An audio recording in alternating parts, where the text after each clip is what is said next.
November 333 BC, the coastal plain of Issus, southern Anatolia. Imagine you are Darius III, king of kings, ruler of the largest empire on earth. You command an army so vast it takes 2 days to move from camp to the march.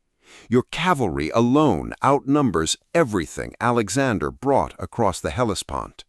Your royal guard, the Immortals, have not broken formation in living memory. You have chosen the ground yourself. You have positioned your back against the Panaris River. You have anchored your flanks against the sea on one side and the mountains on the other. The battlefield is narrow here, deliberately so, and narrowness is your weapon. Alexander's greatest advantage is his flanking cavalry, the hammer blow that has shattered every line he has hit so far. But there is no room to flank. You have taken that from him. You cannot be outflanked. You cannot be overwhelmed by superior maneuver. You cannot be pulled into open ground where numbers stop mattering and speed becomes everything. And Alexander's army is not rested.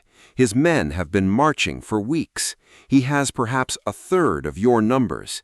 He has been moving so fast across Asia Minor that he has left garrisons undermanned and supply lines stretched. His generals are watching him. His men are watching him. One catastrophic loss and the Macedonian campaign ends. Persian commanders ride the line at dawn. Scouts report Alexander's vanguard approaching from the south. Darius settles into position. He has already won. All that remains is the killing. Then word arrives that Alexander is not slowing. He is accelerating. To understand why Alexander could not stop, you have to understand what he had already set in motion. By the autumn of 333 BC, Alexander had been in Asia for 18 months.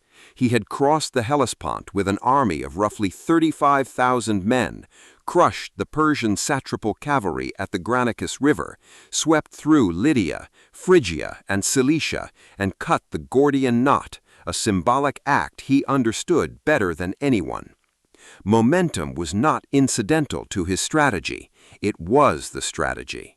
Every city that opened its gates rather than resist reduced the cost of the next city. Every Persian governor who fled rather than fought confirmed the narrative that Alexander carried. The old order was already falling. But a campaign sustained by momentum is also a campaign that cannot survive stillness. Alexander's forces were operating thousands of kilometers from Macedon. There were no resupply convoys waiting at Antioch, no reserve army standing by in Pella. He had what he had brought and what he had taken and what he could feed off the land. And he had something rarer and more fragile than food or spears, the belief running through every file of his infantry that his commander had not yet met the situation he could not solve. Darius had changed that calculation. The Persian king had not sent another satrap or another subordinate general to stop the Macedonian. He had come himself. He had mobilized the full weight of empire. Estimates from ancient sources ranged from 100,000 to 600,000 men, numbers almost certainly inflated, but even at conservative modern reckonings, his force dwarfed Alexander's by a ratio of at least 3-to-1. And Darius had made a choice that was bold, tactically sound, and almost fatal to Alexander. He had moved behind him. While Alexander pressed south through Cilicia, Darius swung his massive army north through the Ammonic gates and descended onto the plain of Issus, directly into Alexander's rear. He had severed the Macedonian line of march. He had captured Alexander's sick and wounded left at Issus. He had, in a single maneuver, turned the hunter into the hunted. When scouts brought Alexander the news, he sent a trireme north to confirm it. The report was accurate. Darius was behind him, positioned on the Panaris River, and he had chosen ground Alexander could not ignore. To continue south meant leaving a 100,000-man Persian army in his rear, threatening every communication line, every garrison, every allied city he had spent 18 months securing. To go around Darius meant abandoning the campaign's logic entirely. There was no going around. There was only turning back and fighting. Alexander turned north. He brought his army back through the narrow coastal pass at night and emerged onto the plain of Issus at dawn, reconstituting his formation as the ground widened. What Alexander saw across the Panaris River stopped his staff officers mid-sentence. The Persian line stretched from the sea to the foothills. Cavalry on the right wing anchored against the coast, the Greek mercenary infantry in the center where Darius stood on his chariot surrounded by the immortals, and more cavalry on the left where the ground rose toward the slopes. The Panaris was not deep, but its banks had been reinforced with stakes and cut earthworks. Crossing it under fire would be brutal. Crossing it and reforming under sustained pressure would be worse. Alexander spent the approach march doing something his enemies never gave him enough credit for. He watched. Every 100 meters the ground changed. Every shift in the Persian formation told him something. He walked his horse along the line, personally. He looked at where the Persian left flank cavalry crowded against the mountain slope. He noted how the terrain there broke the ground unevenly, that the hillside came down in folds and gullies, that the Persian horsemen could not hold a coherent formation if they tried to advance uphill. He also noticed something else. The Persian right wing, anchored against the sea, was strong. The Greek mercenaries in the center were steady, professional men who had been fighting for Persian gold for years and who would not break at the first shock. Darius had built a good position. It would destroy a conventional assault. Alexander decided to make an unconventional one. The battle order he arranged was specific and deliberate. His companion cavalry, the finest heavy horse in the ancient world, went to the right wing, his right, the Persian left, the broken hillside ground. The Thessalian cavalry, nearly as lethal, took the left wing against the Persian cavalry mass by the shore. The Macedonian phalanx, 16-foot sarissas leveled, occupied the center. The hypaspists, the elite infantry who could fight in open or broken formation, who could cross a riverbank and reform while still taking fire, anchored the critical junction between cavalry and phalanx on the right. The companions would charge first. They always charged first. But this charge would be different in one critical way. Alexander was not going to drive straight into the Persian center. He was going to attack the angle, the junction between the Persian left cavalry and the infantry line on the left. And if it broke, he would wheel inward. He would cross the river on the right, drive up the slope, collapse the flank, and then turn the entire weight of the companions across the back of the Persian infantry center where Darius was standing. The plan required the phalanx to cross the Panaris at speed. It required the Thessalian cavalry to hold against a far larger Persian force long enough to prevent the right flank from being encircled. It required everything to go right simultaneously. It required the plan to survive first contact with 100,000 men. It did not. The phalanx crossed the Panaris fighting. The river was not deep, knee to waist on most men, but the banks were sharp and the footing unstable, and the Greek mercenaries on the far side were waiting with professional calm. The moment the Macedonian infantry came over the bank and tried to dress their formation, the mercenaries hit them. They hit the exact point where the phalanx had stretched thin, crossing the broken riverbed, the seam between the Macedonian center and the hypaspists on the right. A gap opened. In a phalanx formation, a gap is not a problem. It is a catastrophe. The mercenaries poured into it. Macedonian infantry on both sides of the breach scrambled to close, the sarissas swinging wide, trying to re-interlock, men stepping over bodies and slipping on the wet bank. The right center of the line bent inward and began to fold. Casualties were climbing. Officers were shouting orders that the noise of battle swallowed entirely. For a span of perhaps 20 minutes, the Macedonian phalanx, the instrument that had not been broken in a field engagement, was not breaking, but it was bending, and bending in a way that could not hold much longer. On the left, the Thessalian cavalry was absorbing the full weight of the Persian right-wing horse. The Persians there had numbers and the sea on one side to prevent any outflanking. The Thessalians were fighting in the way heavy cavalry fights when it cannot maneuver, in brutal close work, horses shoulder to shoulder, lances and swords in a press that neither side could escape easily. They held, but holding was costing them. The battle in those minutes existed on a knife edge that Darius believed was tipping his way. His mercenaries were breaking the phalanx. His right wing was pressing the Thessalians. His formation had not fractured.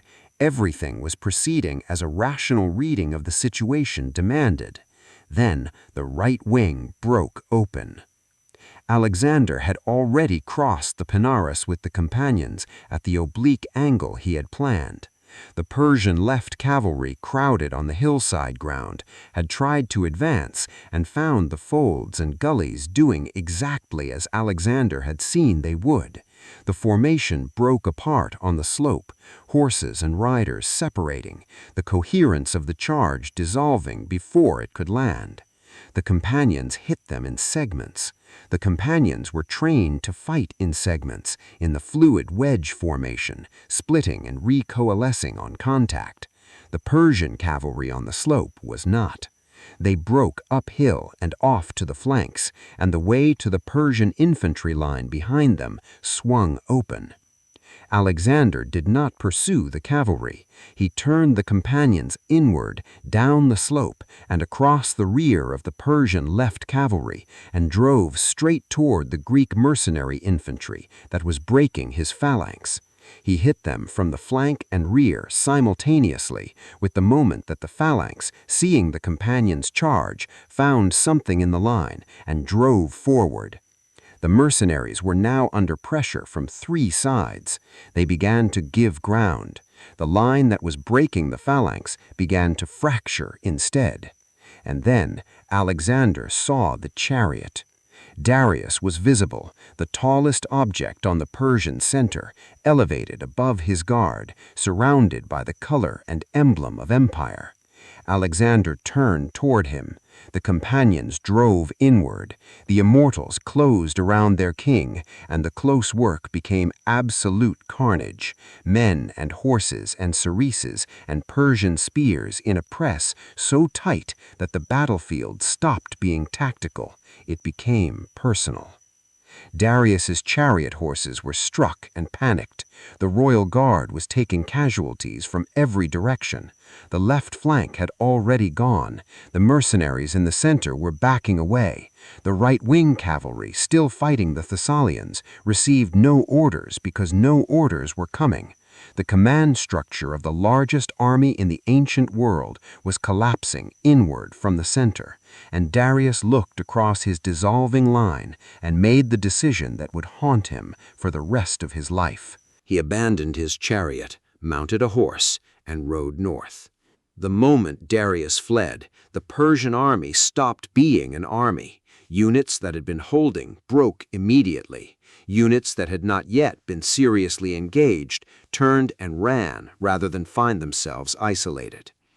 The Greek mercenaries, professionals who understood survival, broke in controlled retreat, trying to extract rather than rout. Most would not make it.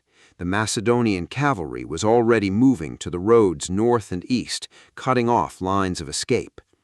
By nightfall, the plain of Issus was carpeted with Persian dead, and in the royal encampment, the tents, the treasury, the servants, the gold, Darius's mother, wife, and daughters sat waiting.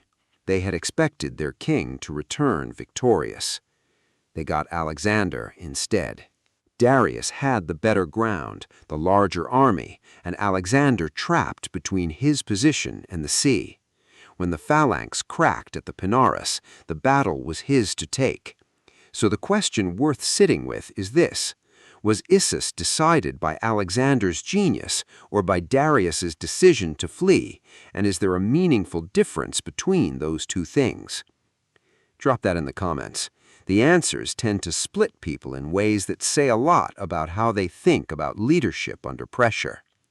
If you want to stay in this world, the decisions, the reversals, the moments where one choice reshapes everything that follows, this channel exists for exactly that.